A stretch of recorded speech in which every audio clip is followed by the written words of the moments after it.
Hello, everyone. Welcome, and thank you for joining us for our 11th Learn From Home Live. My name is Rose, and I am the Marketing and PR Coordinator here at Ocean Sonics, and I'm joined today by a familiar face to many, Mr. Pierre Almeida, the Business Development Lead here at Ocean Sonics. Hi, Pierre. Hello, everybody. So for those of you who have joined us for our previous sessions, you'll know that we regularly hold staff learning sessions at our office. And this is where our teammates share their expertise with the rest of our crew. And now, because so many of us, and not just Ocean Sonics, are working from home, we wanted to share our learning sessions with you. We'll be doing these live sessions regularly, so keep your eyes on our social media channels, and this is where we're going to share all the details, such as upcoming topics and sessions. So if you missed any of our previous sessions, you can find them all online. We record all of our live sessions, and they live on our YouTube channel and on our Facebook page. This way, you can visit or revisit them anytime you'd like. We're also going to record today's session and share it online, so don't worry if you miss something or want to watch it again. So for everyone joining us today who's unfamiliar with Ocean Sonics, we are an ocean acoustics company, and we're based in Truro, Nova Scotia, and this is on the east coast of Canada.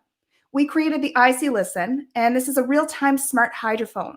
This is a tool that is used to collect ocean sound data, and what makes it so special is that this hydrophone processes the data in real time, so you can actively listen while the sensor is deployed.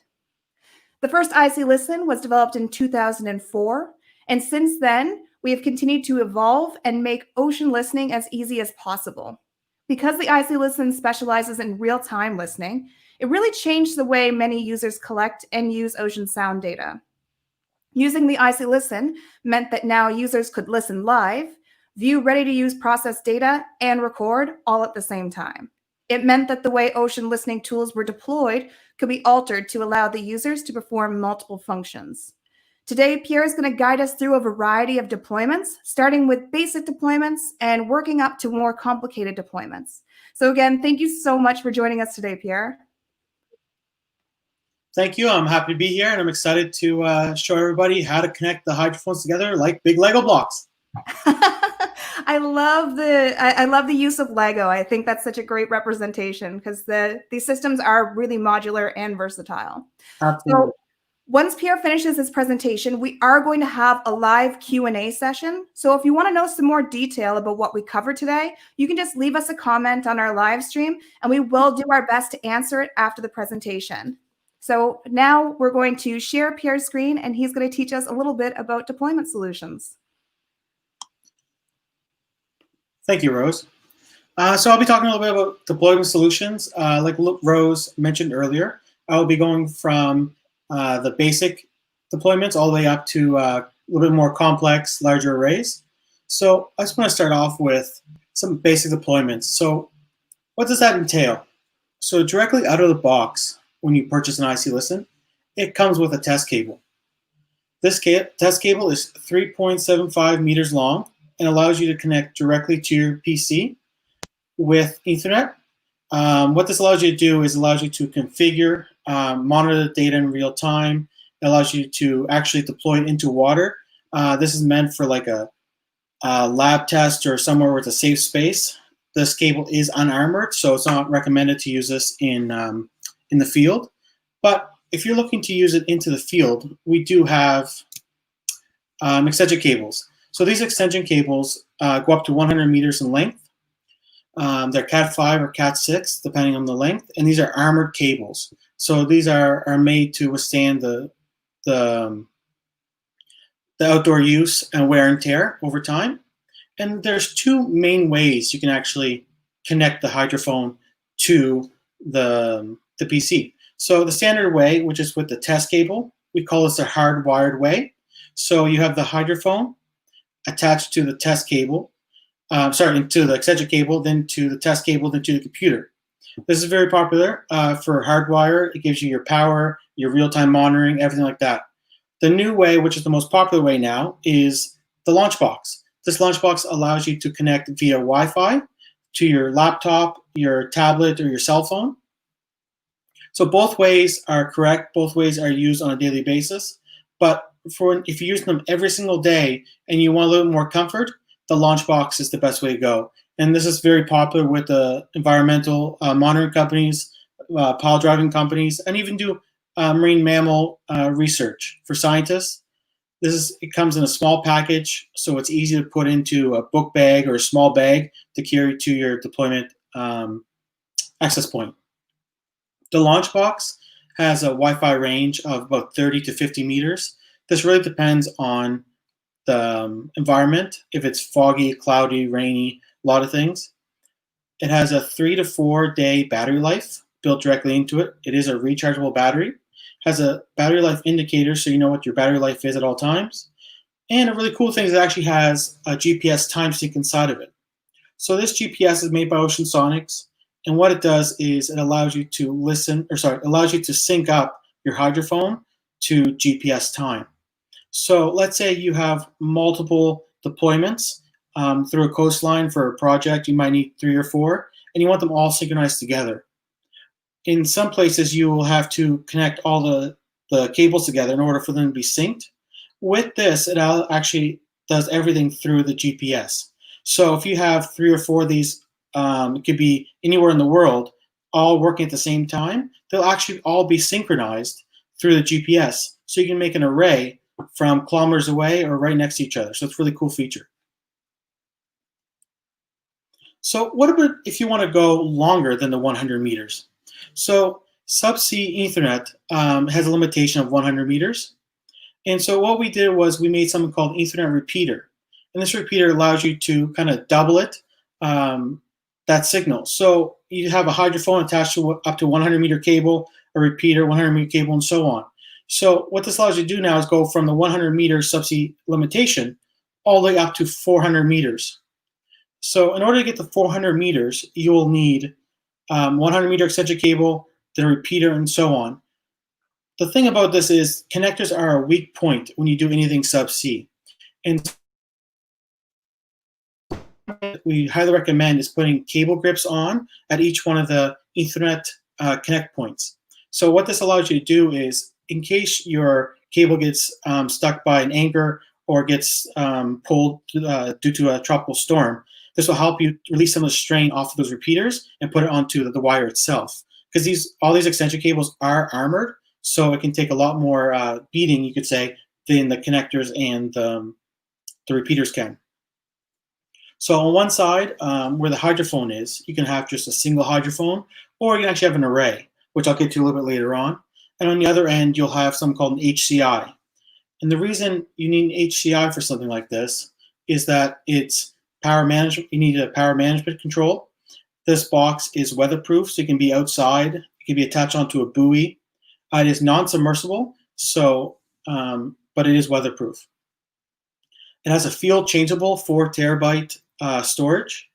It has GPS options, so you can actually add one of our GPSs to it in case you want to synchronize with one of your launch boxes.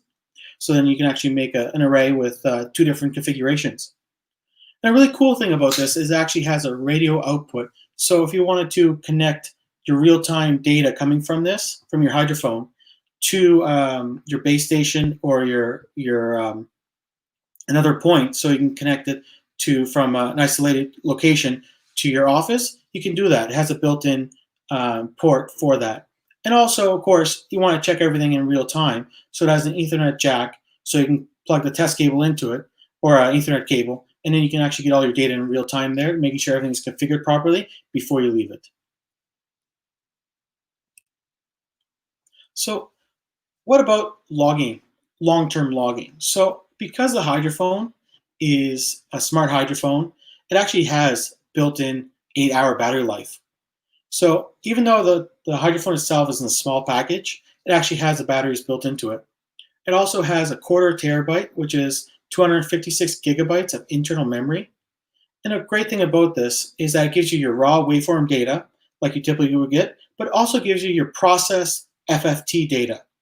And the reason this is important is because FFT data takes up much less space than wave data. So what this entitles is that it has, with the same amount of space of 256 gigabytes of data, you can actually have some power budget going on. So what that means is that you can use duty cycling to save data. You can also use frequency ranges to save data. So if you do wave data, for example, at a lower bandwidth than your FFT data, you can still do your FFT data at full bandwidth, and that allows you to record a lot more, the same amount of data being consumed. So if you have, let's say, a 3-month deployment and you only record FFT data, that will not be a problem. You can fit all that in the 256 gigabytes of internal memory. But if you're recording full bandwidth of just waveform data, you will be filling that 256 gigabytes pretty fast. And so we recommend moving the waveform data to a lower sample rate compared to the FFT, which takes up very little due to being a text file. So these are just little features that you can do to maximize your recording. And lastly, you can also use triggers. And triggers are based off of frequency, dB level, and duration. And you can record only the value-rich data you're looking for. So if you're only looking for fish tags or a black box, you can train your triggers just to record those, or a marine mammal, for example. So that all can be done in your triggers alone. So you're getting value-rich data by doing data budgeting.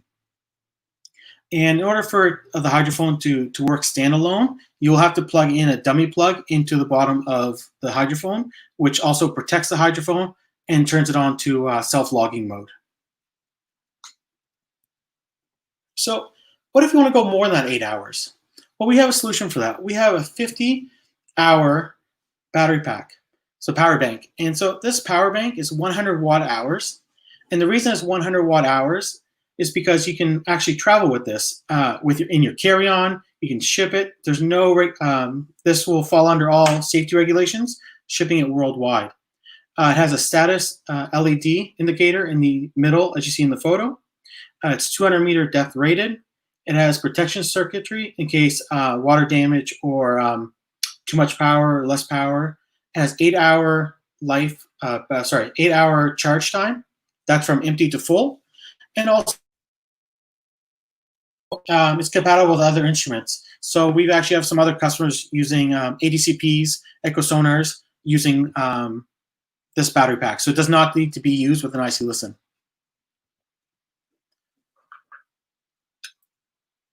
So what if you want to go with days? What if you want to go with months of deployment? So the hydrophone has 8-hour battery life, which we discussed. We discussed the small rechargeable battery pack, which has 50 hours. But now if I want to go with days or months, we have an option for that. These battery packs, they come empty, and you have to purchase D-cell batteries. And depending on the batteries you put in, 30 days will give you your standard alkaline batteries, will give you 30 days, 45 days with industrial alkaline batteries, or with lithium batteries gives you 90 days. And these are all one single channel. Now, if you're looking to put 2 or 3 channels, you just divide by the number you're putting in. So if you're putting in a 2-channel, you just divide it by 2. So you get 15 days out of the standard alkaline batteries. These battery packs also come in various depth models.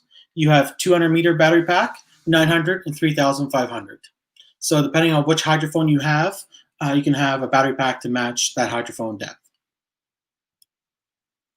So what makes this battery pack ideal for your project? So first off, it is easy and safe to use. So it has 2 little levers on both sides that once you open it, it'll actually release the end cap. We know that when you deploy a battery pack for a long period of time, things get seized and corrosion happens. All this stuff is meant to be safe and easy to use, even on a moving vessel. It does have protection circuitry. So again, if something goes wrong on the inside, a battery explodes. We also have a PRV, which is a pressure relief valve, which helps with any of the safety with the battery packs. And it's also compatible with any 24-volt equipment. So if you wanted to use it with, again, with a sonar, eco sounder, ADCP camera, these battery packs will work with it. It'll work with any standard 24-volt equipment.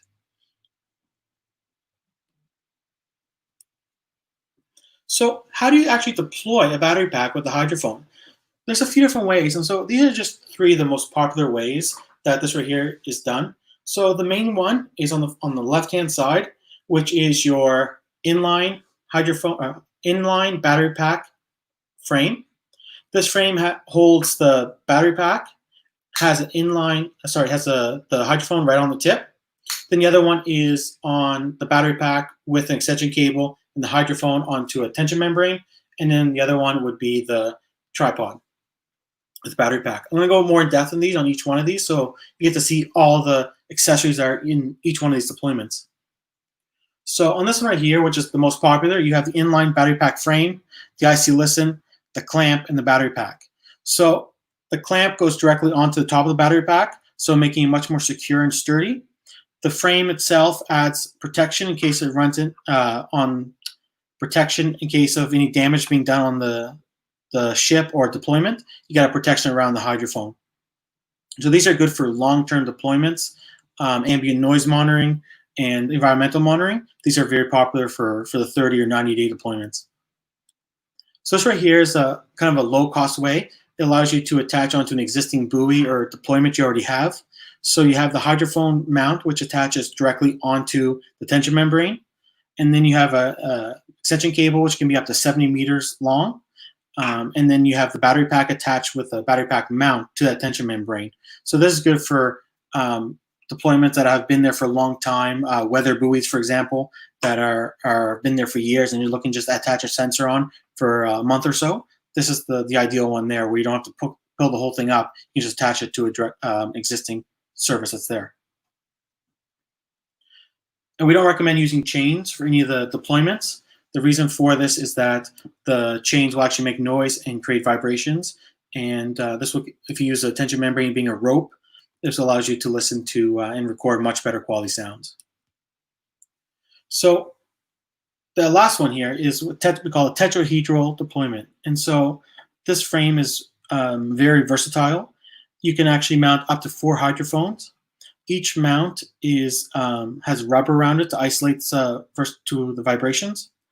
And the battery pack attaches onto the bottom frame. And then you can either use smart cables or extension to connect directly to the battery pack. I will be getting into smart cables a little bit later on. So just keep that in mind for now. And then the great thing about this tripod is the tripod actually disassembles. What that means is that it actually comes with very flat pieces, making it very easy to store or to ship. And you can also change it around depending on what your project is this time versus what it might be next time. So all the mounts for the hydrophones are all removable and changeable. So let's say you want a tetrahedral at 0.5 meters separation, you can do that, or up to 1 meter. So these are all interchangeable parts. So we did the static and long-term recording. We talked about the basic real-time. Now, what about if you have to tow it behind a vessel? So what we have is we use something called VWing. It's also known as a Towfish or depressor. People call it all different names. So this VWing we get comes from DOT in Dartmouth. It's a great VWing, and so it can be pulled by 2 or 3 knots behind a vessel. You can do real-time monitoring, or you can do logging. So if you look on the top right-hand side, you have the hydrophone connected with a dummy plug. So that right there is just a logging deployment, and then you have to post-process the data. The most popular way is on the very bottom of the screen. You have the hydrophone with the depressor attached to the extension cable, then to the launch box. So what that allows you to do is have the launch box on the deck, and you can be inside in your comfortable, heated room, looking at all the data in real time. But even better is that with the launch box, you actually connect up to 6 different devices on the same launch box. So if you have 2 or 3 people working on the exact same project, you can actually all be on your own device, your laptop, iPad, or cell phone, viewing the data in real time, and you can still be 6 feet apart due to COVID. So that's a really cool feature there. And also there's rubber mounts again on this, which allows you to isolate some of the vibrations coming from that. So let's talk about the Wi-Fi buoy. This is actually one of my favorite accessories we have at Ocean Sonics. So it's a small coastal buoy. It gives you a 30 to 50 meter Wi-Fi range. You can deploy a single hydrophone or up to 6 hydrophones. It has a 100 watt-hour battery built directly into it. It also comes with a heave plate, so in case you're looking to drift it, it helps isolate some of the wave sounds. It's about 25 kilograms with the batteries and fully loaded. So it is manageable for one person on a small vessel to deploy and retrieve. It also has GPS time sync. So as I mentioned earlier, it gives you your synchronized time. So in case you have multiple buoys out there, they all self-synchronize to form an array. And a really cool feature on the very bottom, which also adds is the legs to hold it upright. It's also 4 different mooring points. So if you wanted to moor the buoy, you definitely can, and then you could do a single point mooring or a 2-point mooring, depending on what your project needs. And the cool thing about this is that, let's say your project for this time will need to be a drifting buoy, but next year's project or later this year's project, you need a drifting buoy. This right here can be easily converted to do either or. So what about arrays? So attaching hydrophones, multiple hydrophones to one buoy, there's a few different ways you can do it. And so they're simple, it's easy to deploy. In the photo you see there on the right, you have the inline hydrophone frame, which has mounts to hold the hydrophone in place. Really cool thing about this is that it actually has a kind of a built-in protection guard. So when it's on the deck, you don't have to worry about the sensor because it is protected, and allows you to give you a nice, clean, omnidirectional recording. If the budget doesn't allow for inline guards like that, you can also attach it directly onto the rope or the tension membrane. The hydrophone itself actually has 2 grooves onto it, so you can actually just zip tie it right onto it. But by doing that, now you have the sensors a little bit more vulnerable, and you have pick up a little bit of the vibrations from the movement of the buoy, and also you're not going to be fully omnidirectional due to the tension membrane taking up part of your sensor's recording space. So the cool thing about this is that you can actually move it and change it depending on what your project needs. So let's say you want a separation for your first deployment of 5 meters, you can do that, or you can lengthen it to 20 or 30 meters with one cable. So using a smart cable, you can connect all those together and vice versa. So you can actually make it, customize it for your project, for this project and next one, with the exact same equipment. And all the Ocean Sonics equipment is interchangeable and it is customizable. So let's say for this project you want something, and next project you want something else. You don't need all new equipment. You just need a new cable or a new hydrophone for playing what you're listening for. So all of our stuff is versatile. And so I'm going to be talking about a little bit later on is smart cables, but this also gives you your real-time wave and FFT data through Wi-Fi. And let's say you have multiple of these in the water, you can pick up, each one of them will be labeled by the Wi-Fi of, let's say, 1, 2, 3, or whatever you label them as, so you can easily tell which one you're dealing with. And one thing is that with the buoy, if you do want it to upgrade to one with, let's say, a logger inside of it, or bigger battery, or radar detector, or GPS tracking, all you need to do now is get a new top hat, which is the gray part. So instead of shipping the whole buoy back to us, we just would sell you, or we would upgrade just the top gray part, which we call a top hat. So that saves a lot of time and shipping costs just for the top part where all the brains are. So what about static arrays? So the smart cable I mentioned a little bit earlier on, go a little bit more in depth. So what that allows you to do is connect up to 4 hydrophones with one single cable. It's an Ethernet cable, so it gives you full bandwidth. It's fully customizable. The length from beginning to end could be up to 250 meters long. So what this means is that with your project, you can actually customize it. So let's say you want, for this project, you want 200 meter smart cable with, let's say, a 50 meter separation, and the rest would be lead-in. So your next project, you only need a 10 meter. You can actually just wind up that cable to bring your separation closer, or get a new smart cable. But you don't need anything else new. So your HCI would stay the same, your buoy would stay the same, just need a new smart cable. And so really cool, a really amazing thing about this is because it's all an Ethernet device, you can actually use it, you can pair it or connect other Ethernet devices with it. So let's say you had a camera or a light that's also Ethernet, you can plug it onto this. So if you had an ROV that needed 2 hydrophones and a camera, you could use the smart cable to connect both of the hydrophone and that camera all on the same connection on the MUX. So in case your MUX is already fully loaded, this right here will allow you to add 4 more connections with full bandwidth. So how do you attach 2 or more smart cables together? So in order to get a smart cable, only has room for 4 hydrophones, and let's say you're looking for 8 or up to 30 channels, 32 channels. We have something called a bus adapter, and this bus adapter allows you to connect 2 or more. Allows you to connect 2 smart cables together. It controls the power and the data from these smart cables to make arrays. And so on the right hand side, you see those are 2 vertical arrays. You get a close up of one.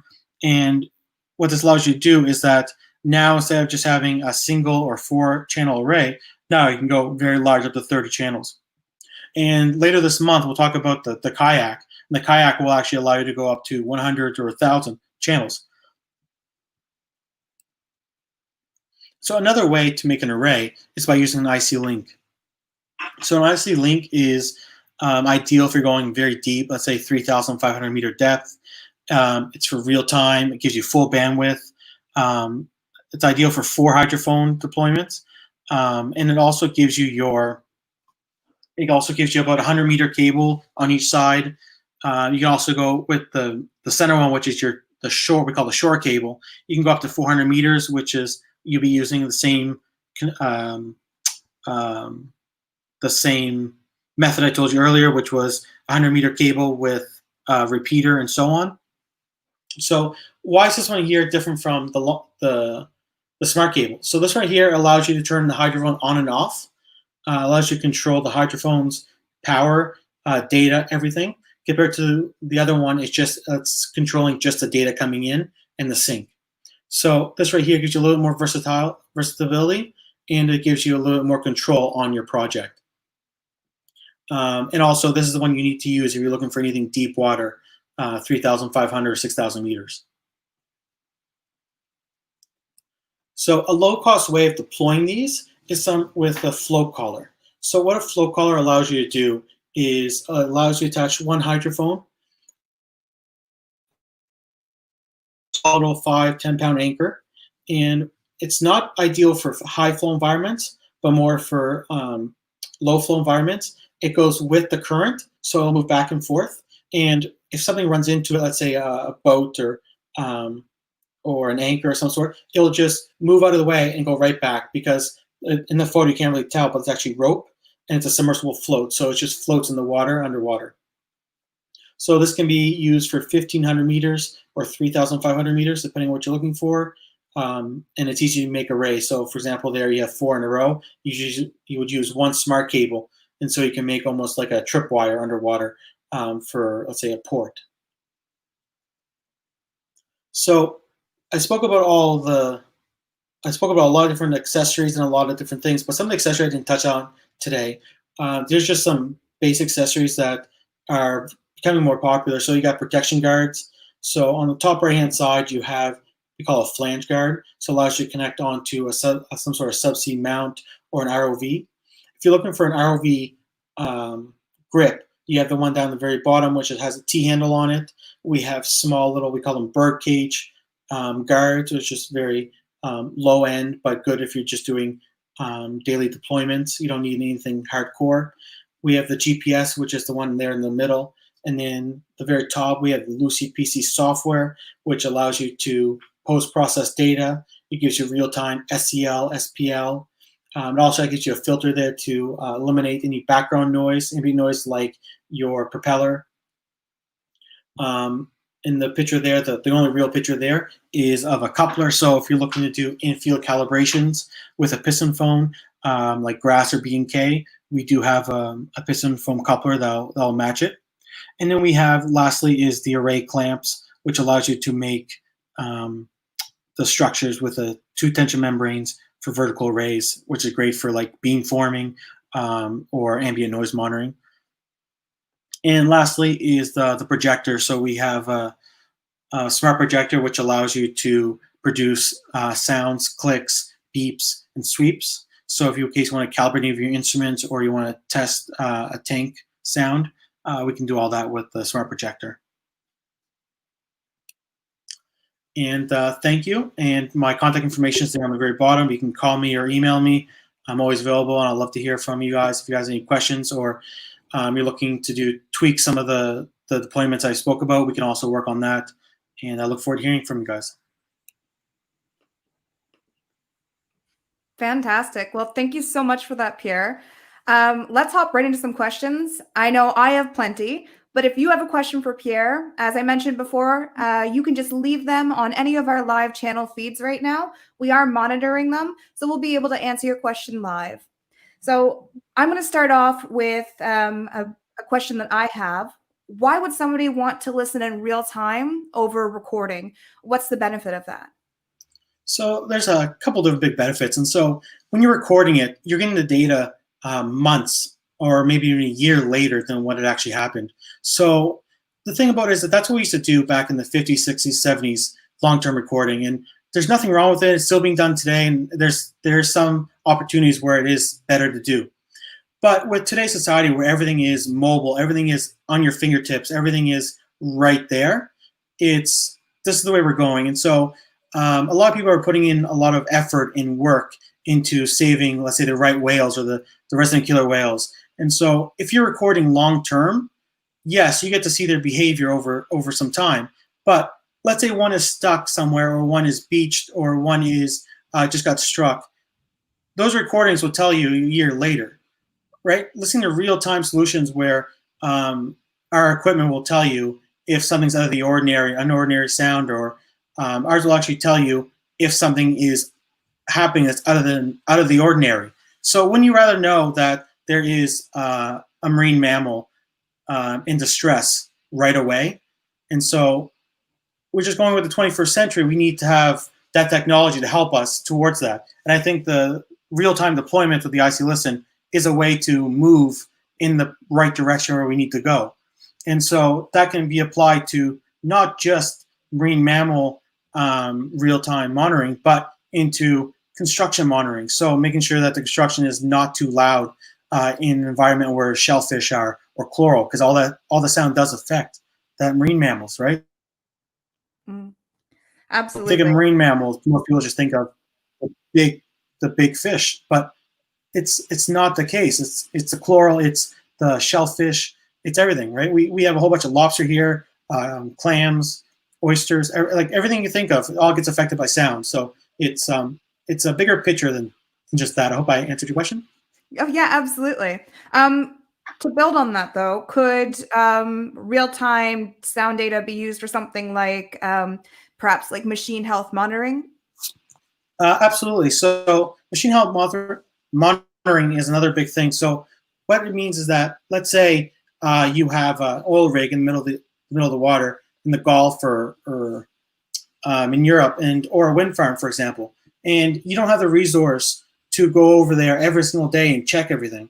You put a hydrophone in, we're in ideal spots where you know that there's going to be a lot of movement or a lot of moving parts. So over time, you can get a baseline measurement of what a normal pump would sound like, or a normal wind farm would sound like. And if something sounds out of the ordinary, the software will send you a notification saying something is not right.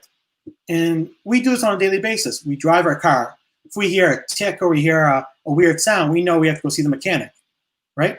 But in the middle of the ocean, you don't have that capability. And so with the Icy Listen, we can actually do that for you. So you don't have to send those resources or divers down there to check everything. We can just send you a notification when the hydrophone hears something out of the ordinary. And it could even be a vessel strike or whatever your project is, right? So there's a lot of different things you use it for. So I'm going to ask a few deployment-specific questions. When you showed us a deployment cabling a hydrophone to shore, you showed that 400 meters was the maximum cable run. Why is that? That is the limitation that we've been able to overcome, which was 400 meters. I don't think I'm allowed to tell, but I know that we are working towards a solution to make that longer. So please stay tuned. Later this year, you will see something from Ultrasonics that we will be making it quite a bit longer than that. But for the time being, 400 meters is still the limitation. But you're looking at full bandwidth, right? So you can always use serial, which is very low bandwidth going through. So that always could be used. But of course, everything nowadays is going to fiber. So you will be looking at most likely fiber link when time comes around. So speaking again about this cable deployment, you showed that the host controller interface, or the HCI, was cabled to shore, and you mentioned that it could also be cabled to a buoy. What are some other platforms that it could be mounted on or integrated into? So another really popular one is actually built into vessels. So if you have an icebreaker, or you have a research vessel and you're looking to put MMO on it, which is marine mammal observing, so you can do that. And you would have an HCI, which would do all your power management, your recording of to the excuse me, to the hard drive, and then you'd have your hydrophones going into either a drop keel or to the hull of the vessel. And that's another really popular way of deploying the hydrophones, because that gives you real-time data in your vessel, right? So you can be in the comfort of your office on a vessel that is moving at a couple knots, and you can get all the recordings from, let's say, 8, 9, 10 hydrophones all at once, right? All through the network of the vessel. So I know that there's always something cooking in the kitchen at Ocean Sonics, and you mentioned that the HCI is weather resistant but not waterproof. Is there an option for an underwater solution for data management and communication? Absolutely. So that's a question we've got multiple times, and it definitely is on our list. Hopefully later this year we'll be releasing something like that. It will be coming. It's let's just say it's being tested right now as you speak, and so it's going to be coming out sooner than later, but it will be coming out. Perfect. Well, good to know that that's coming down the pipeline. So another question I have, data budgeting. So duty cycling and triggers are both a form of data budgeting, but how does duty cycling differ from triggers? Can you get a little bit more in depth into that? Absolutely. So triggers, which I mentioned, was you record based off user set parameter. So based off of frequency, dB, duration, and you could record if you want to record waveform data or FFT data or both. Compared to duty cycling, which is, let's say you want to record every minute of every hour, or 5 minutes every hour, it's all about time. So you record a snippet over time. Compared to a trigger is record what you set as being important. So that could be, let's say, record only when there's a pinger going by, right? So let's say 30 kilohertz pinger going by, record only when that pinger goes by. So you can set it to record only that. So get value-rich data. While duty cycling is pretty much ambient noise monitoring. So you pick up a little bit of the ambient noise every single, so you can do a baseline measurement of that. So something that I thought was interesting is that the standalone deployment and a battery pack or a power bank deployment seem quite similar in the types of ways that they'd be used. What are some applications for the standalone deployment, for the shorter term battery bank, and the long-term battery pack? So that's a good question, and there's no real answer to it. The way I want to answer it is it can be used for everything.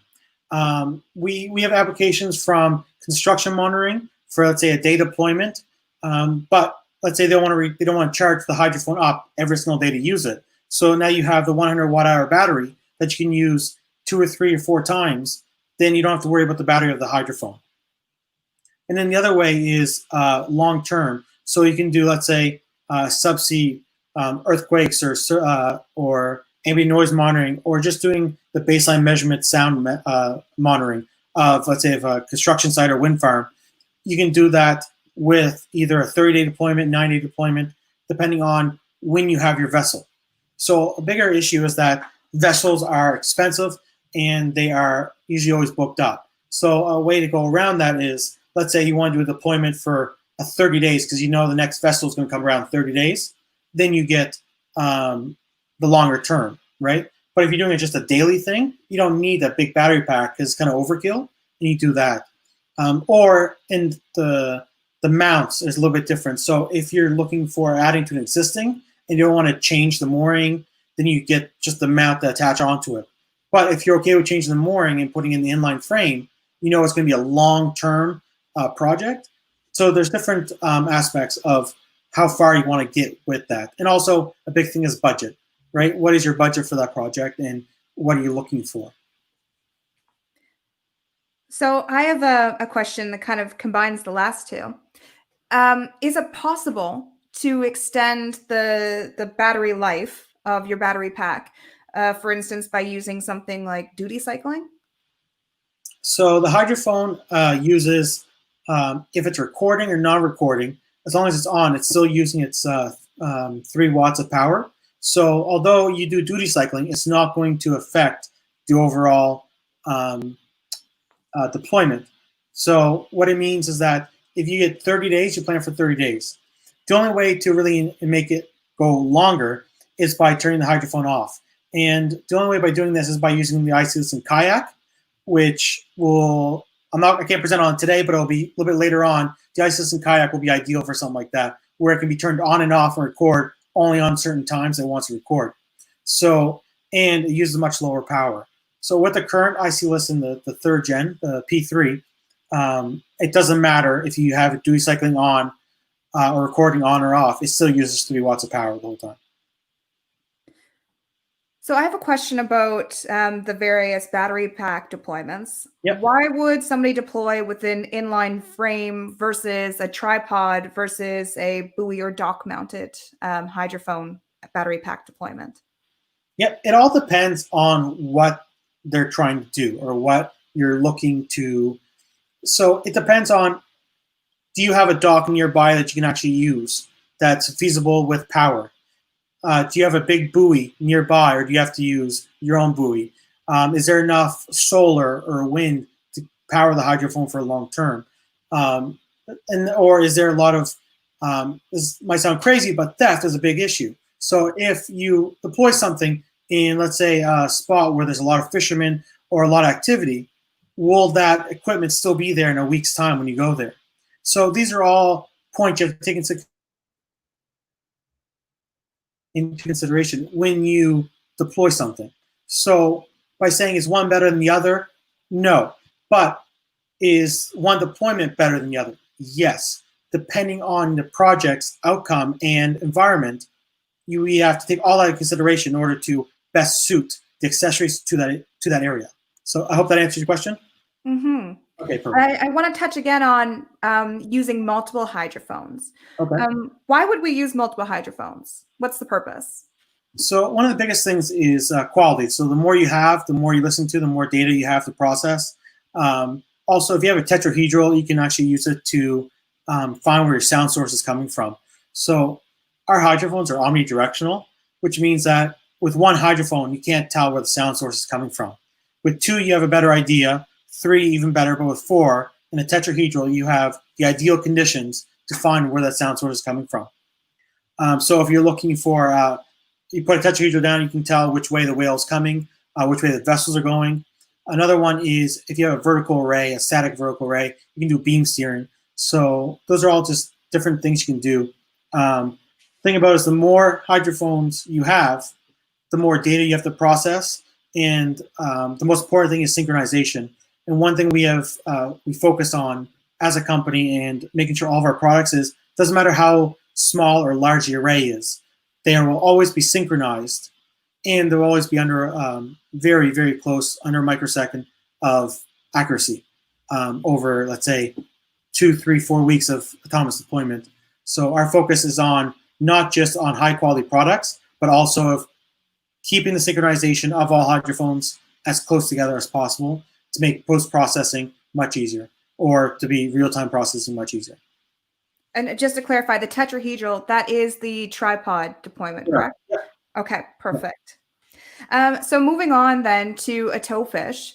Why would a person need to use a Towfish, and when would you need to tow a hydrophone? So there's different applications. So one big one, which pretty much every oil and gas company has to do, is you have to monitor for marine mammals. And so one way of doing that is with a Towfish or a VWing, which gets towed behind the vessel and listens below, underneath to see if there's anything going on. Another thing is that because the hydrophones are so sensitive, you can also use it to calibrate or to calibrate your instrument. Let's say an air gun or a sonar, you can run at the same time, so you can calibrate, make sure that everything is running to what's supposed to be underwater.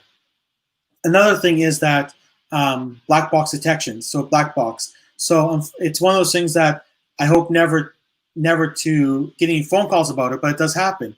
When a plane or helicopter goes down, they have a very short amount of time before they can, in order to find the black box, right? And the Towfish will help you do that, right? So in real time, you set a trigger, notify me when the black box gets detected. So now you can cover a large amount of time, all done through software instead of a person looking at the screen looking for those pings. So on to the drifting buoy. What options do you have for buoy deployment if it needs to be transmitted for a greater distance than what's possible with Wi-Fi? Yes, that is a good question. So I don't think I'm allowed to tell people, but I know that this week there was testing being done on a long range Wi-Fi radio buoy, which testing happened yesterday with great results. So in the next near future, you will see a new buoy coming out soon, which we're going to call it the radio buoy, and it'll give you to 1, 2, or 3 kilometer range of real-time monitoring, full bandwidth, with the small little same size buoy, which is easy to use with a one man off of a small dingle. So you already just touched on my next question, but can you describe a project when there was a drifting buoy used? Say again, sorry? Can you describe a project when a drifting buoy was used? Absolutely. So our partners down in Acadia, they actually used a few drifting buoys to go down the Bay of Fundy, where they had 2, 3 buoys, all with a few hydrophones. And what they did was they tracked the current coming in and the current coming out, all done through the drifting buoys. And so what this allowed you to do now is you had all synchronized together. So that right there's one example is that using the drifting buoys to follow the currents coming in and out and seeing what the ambient noise or what the baseline measurements are of those, of such a big current like the Bay of Fundy. Or using the drifting buoy in, let's say, the Gulf of St. Lawrence to monitor for marine mammals. And what it allows you to do is now it goes with the current, so it's quieter, and also now you get much better sound recordings because you don't have the water going by the hydrophone sensors, which create pseudo noise, right? So you get actually really good recordings just by a drifting buoy. So a drifting buoy can help reduce flow noise. Absolutely, because it's going with the current. So another question I have is about hydrophone separation. Why do you need to separate the hydrophones, and does it matter if the hydrophones are separated 1 meter versus 50 meters?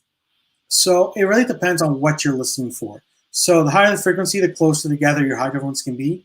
If you're looking for low frequencies, you're looking at much further distance. The reason for that is because of the way sound travels.